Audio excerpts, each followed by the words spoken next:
Friends, तर आज मी तुम्हाला दाखवणार आहे अप्रतिम अशी छान अशी खूप सुंदर अशी मूर्ती, ज्याला बघून तुमचं मन ही खूप प्रसन्न होऊन जाईल।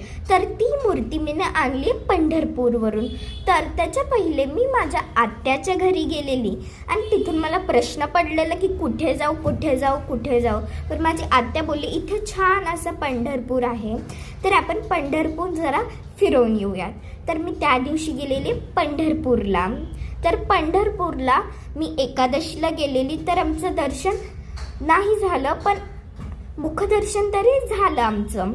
मग तिकडे आम्ही गेलेलो, मग तिकडे एक छान अशी नदी होती आणि त्या नदीचं नाव होतं चंद्रभागा।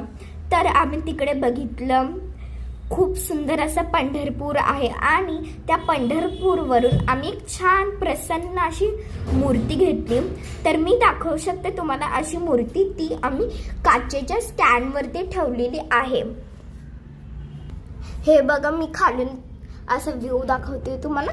आणि मग ही पूर्ण मूर्ती आहे, तुम्ही बघू शकता किती प्रसन्न आहे ही मूर्ती। आणि ही मूर्ती आम्ही पंढरपूरवरून घेतलेली आहे।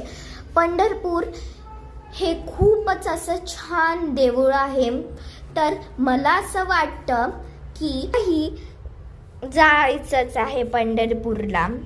मला असं वाटतं की प्रत्येक मराठी माणसाच्या घरी ही विठ्ठल आणि रुक्मिणीची मूर्ती असायलाच हवी।